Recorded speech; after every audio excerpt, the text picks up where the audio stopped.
الذی، وہ ذات ہے. اور یہاں پر آپ چھوٹا سا نون دیکھ رہے ہیں، اس نون کا کیا نام ہے؟ نون قطنی. الذی خلق الموت والحیات، وہ ذات جس نے پیدا کیا موت اور زندگی کو. اوریجنیٹر ہے وہ. موت اور زندگی اس نے بنائی اور با مقصد بنائی. کنتم امواتا فاحیاکم ثم یمیتکم ثم یحییکم ثم الیہ ترجعون. کنتم امواتا، تم مردہ تھے، فاحیاکم، پھر اس نے تمہیں زندگی بخشی. اور پھر یہی ختم نہیں ہو جائے گا سلسلہ. ثم یحییکم، پھر وہ زندہ کرے گا تم کو.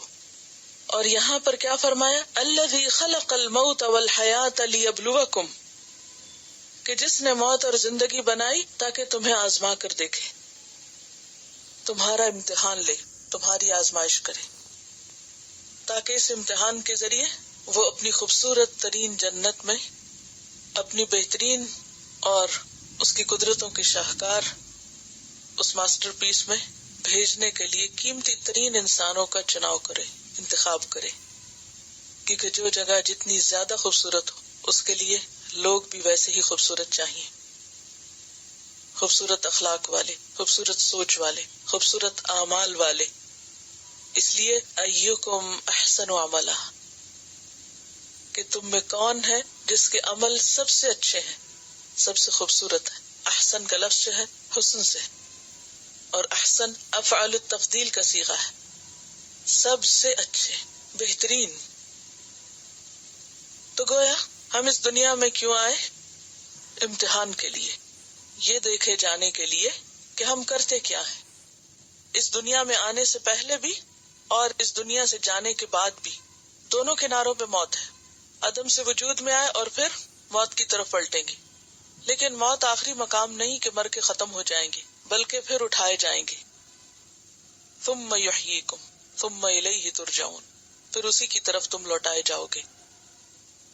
تاکہ وہ دیکھے کہ جس امتحان کے لیے اس نے اس مخلوق کو پیدا کیا تھا، اس امتحان میں کون کون کامیاب ہوا، کون اس قابل ہے کہ وہ بہترین انجام کو پہنچے. اور احسن عمل کون سا عمل ہے؟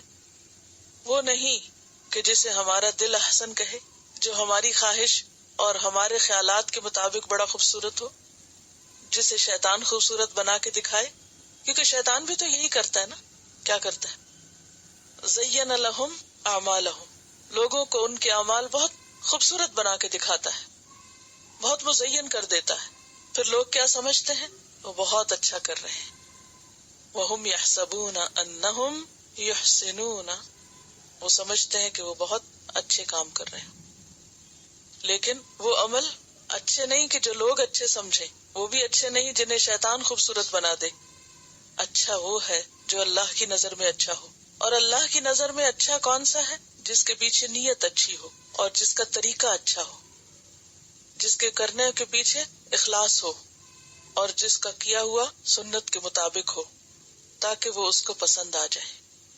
کیونکہ اللہ سبحانہ وتعالی نے ہمارے لیے ایک بہترین نمونہ بھیجا. لقد کان لکم فی رسول اللہ اسوۃ حسنہ، اسوہ حسنہ، خوبصورت نمونہ. تو جب تک زندگی اس کے مطابق نہ ہو، خوبصورت نہیں ہو سکتی. اور وہ کیا تھے ہم سب کے لیے؟ رحمت للعالمین، رحمت بنا کر بھیجے گئے.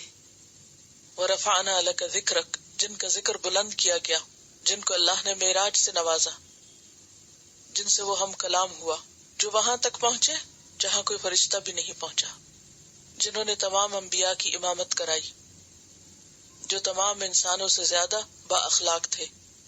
وہ ہمارے لیے نمونہ ہے.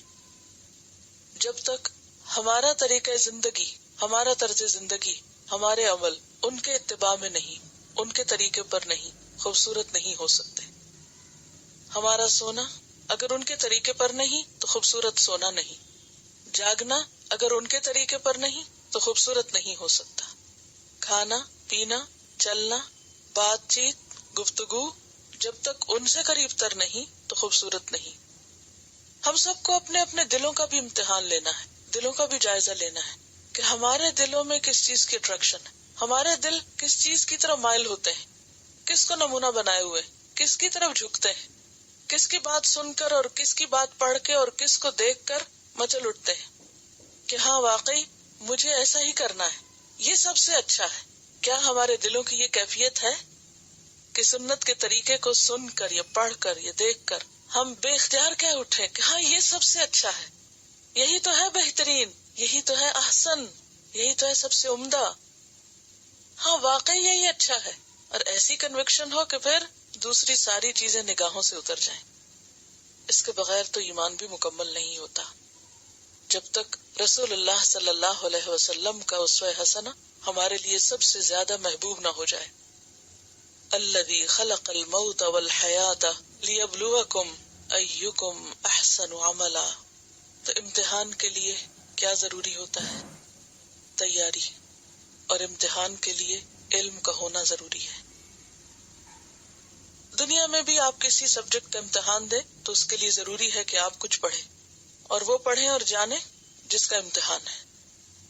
اگر ہم واقعی سنت کے مطابق زندگی بسر کرنا چاہتے ہیں تو پھر لازم ہے کہ ہم اس کو جانیں بھی، اور اچھی طرح جانیں، اور ایسا جانیں کہ پھر اس کے مطابق اپنے آپ کو ڈھالنے والے بھی بن جائیں۔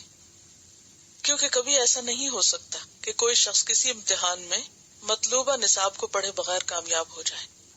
آپ اگر میڈیکل کے اسٹوڈنٹ ہیں، میڈیکل کی ڈگری چاہیے تو آپ کو اسی کالج میں جانا ہوگا، ویسی ہی چیزیں پڑھنی ہوگی، مطلوبہ کتابوں کو پڑھنا ہوگا، مطلوبہ معیار پر پورا اترنا ہوگا۔ اگر آپ کسی اور سبجیکٹ میں دلچسپی رکھتے ہیں تو اس کے اوپر آپ کی گرپ ہونی چاہیے، اس کے بارے میں آپ کو اچھی طرح معلوم ہونا چاہیے، اور پھر صرف ذہنی علم کی حد تک نہیں کہ آپ کے ذہن میں وہ معلومات کا ذخیرہ ہے، بلکہ آپ کا ایپٹیٹیوڈ بھی ہونا چاہیے، اور آپ کا ایٹیٹیوڈ بھی اس کے مطابق ہونا چاہیے بعد میں، اور وہ آپ کی شخصیت کا ایک حصہ بھی ہونا چاہیے، آپ کے رویے اور آپ کے عمل سے بھی ظاہر ہونا چاہیے۔ تو بات یہ ہے کہ ہم سب اس دنیا میں آزمائے جا رہے ہیں، اور اس آزمائش کے لیے اللہ نے ہمیں ایسے ہی نہیں چھوڑ دیا، اس کے لیے ہمیں پوری معلومات فراہم کی ہیں، اور صرف معلومات ہی فراہم نہیں کی، ویسا بننے کے لیے جو ان معلومات کے ذریعے بتایا، جو قرآن میں دی گئی، ہمیں عملی نمونہ بھی دیا، ایک معلم بھی دیا، اور اس نے وہ سب کچھ کر کے دکھایا، صرف زبانی نہیں بتایا، وہ سب کچھ ہم تک پہنچا بھی۔ لہٰذا ہم سب اس بات کو اچھی طرح سمجھ لیں کہ دنیا کی حقیقت کیا ہے، ہم یہاں کیوں بھیجے گئے، اور یہاں سے جانے کے بعد ہم سے کیا پوچھا جائے گا، ہمیں ساتھ کیا لے کر جانا ہے، احسن عمل کون سے ہے، اور ہمارا سابقہ یا ہمارا واسطہ کس سے پیش آنا ہے۔ وَهُوَ الْعَزِيزُ الْغَفُورُ، اس رب سے جو زبردست بھی ہے، غالب ہے، اور دوسری طرف غفور الرحیم بھی ہے۔ نہ تو تم یہ سمجھو کہ جیسے جی چاہے زندگی گزار کے چلے جاؤ تو کوئی تم کو پوچھنے والا نہیں، وہ ہے العزیز، جو بہت قوت والا ہے، غالب ہے، بھاگ کے کہیں نہیں جا سکتے اس سے، اور دوسری طرف اگر تم اس کے فرما بردار ہو، تابع دار ہو، تو تمہاری کمی بیشی کو معاف بھی کر دے گا۔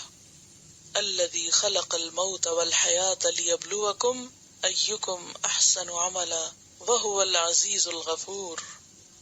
بنیادی طور پر اگر دیکھا جائے تو یہ آیت ہمیں ہمارا مقصد زندگی بتاتی ہے کہ زندگی کا وجود کیوں ہے۔ کوئی بھی چیز مقصد سے خالی نہیں، نہ آسمان و زمین اور نہ ان کے درمیان کی کوئی چیز۔ وما خلقنا السماوات والارض وما بینہما لاعبین ما خلقناہما الا بالحق۔ ہر چیز مقصد کے ساتھ ہے اور ایک مقرر وقت تک کے لیے ہے، ہمیشہ کے لیے نہیں۔ اسی طرح انسان بھی ہمیشہ کے لیے یہاں نہیں آیا اور بے مقصد نہیں آیا کہ وہ ایسے ہی دنیا میں آوارہ گھوم پھر کر واپس چلا جائے اور کوئی اس کو پوچھنے والا نہ ہو۔ جس نے یہاں بکھیرا ہے وہ سمیٹے گا، اور جو سمیٹے گا وہ پوچھے گا۔ اس کی یہ کریشن ایک پلاننگ کے تحت وجود میں آئی ہے، اس نے ایک پلاننگ کے ساتھ یہ سب چیزیں بنائی، اور اس پلاننگ کے اختتام پر عقل رکھنے والے، سمجھ رکھنے والے، بولنے اور سننے والے انسان کو جزا اور سزا سے نوازا جائے گا۔ ایک اور جگہ پر بھی اللہ تعالیٰ فرماتے ہیں کہ ہم نے انسان کو ہوش گوش والا بنایا تاکہ ہم اس کو آزمائیں، یعنی ہمیں کان اور آنکھیں کس لیے دی گئی؟ تاکہ ہماری آزمائش کی جائے۔ انا خلقنا الانسان من نطفة امشاج نبتلیہ فجعلناہ سمیعا بصیرا۔ کہ ہم نے انسان کو ایک مخلوط نطفے سے بنایا تاکہ ہم اس کو آزمائیں، اور اس آزمانے کے لیے ہم نے اس کو سمیع بصیرہ بنا سن. تو گویا اللہ نے ہمیں باقی مخلوق کے مقابلے میں جو عقل اور سمجھ دی ہے، سننے اور دیکھنے کی جو صلاحیت بخشی ہے، اس کی بنیاد پر ہمارا امتحان ہوگا کہ ہم نے اس کو پہچانا یا نہیں، اس کی مرضی کو جانا یا نہیں، اور اس کی مرضی کے مطابق زندگی بسر کی یا نہیں. انسان کا معاملہ دیگر تمام مخلوقات سے فرق ہے. باقی تمام چیزیں اللہ نے ہمارے لیے بنائی، ہمیں اپنے لیے بنایا. وما خلقت الجن والانس الا لیعبدون.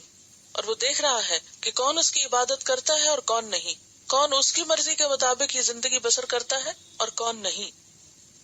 اور پھر یہاں جو عمل کی بات کی گئی، تو عمل انسان کے صرف اس کا چلنا پھرنا یا اٹھنا بیٹھنا ہی نہیں، انسان کا عمل، اس کی گفتگو، اس کی سوچ، اس کا معاملہ، رویہ، طریقہ، لین دین، ہر چیز اس میں شامل ہوتی. گویا اس زمین پر، اس زندگی میں انسان اپنی عقل سمجھ کے ساتھ جو کچھ بھی کرتا ہے وہ سب اس کا عمل ہے. وہ اگر خاموش کھڑا ہے تو یہ بھی کیا ہے؟ دراصل اس کا عمل.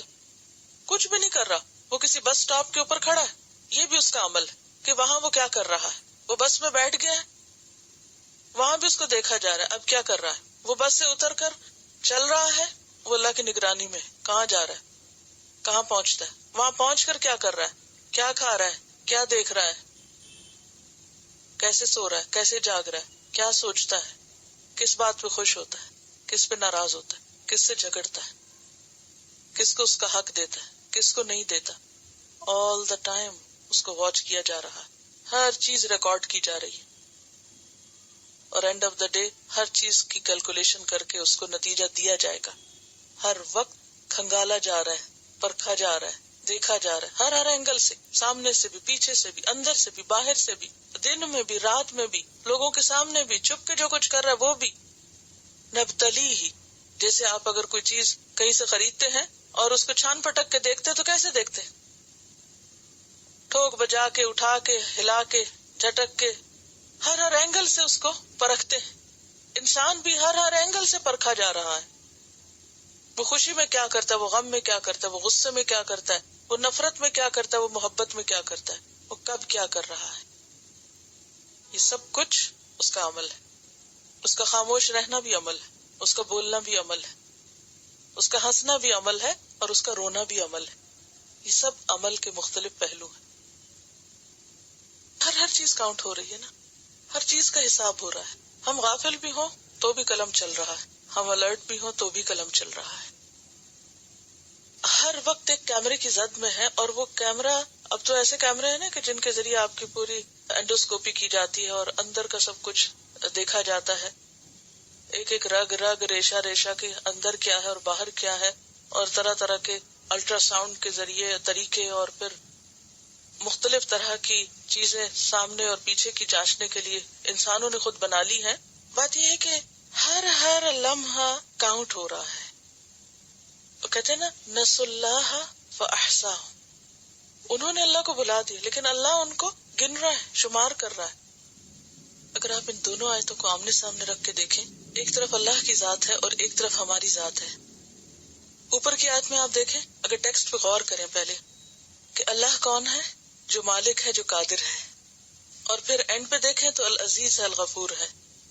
اس کے بیچ میں کیا ہے؟ ہماری زندگی، موت ہے اور حیات ہے. اور وہ کیا ہے؟ امتحان ہے. چاہیے کیا؟ احسن عمل. ہماری حیثیت کیا ہے؟ ہم یہاں کیوں ہیں؟ ہم کیوں بھیجے گئے؟ کہ دیکھے جائیں کرتے کیا ہیں.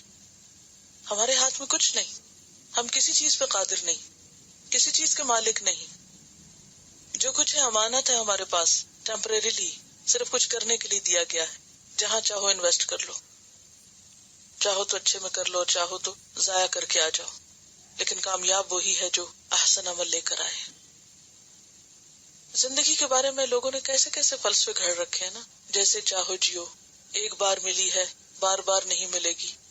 بابر بعیش کوش کہ عالم دوبارہ نیست. بابر خوب عیش کر لو کہ یہ دنیا دوبارہ نہیں ہاتھ آئے گی.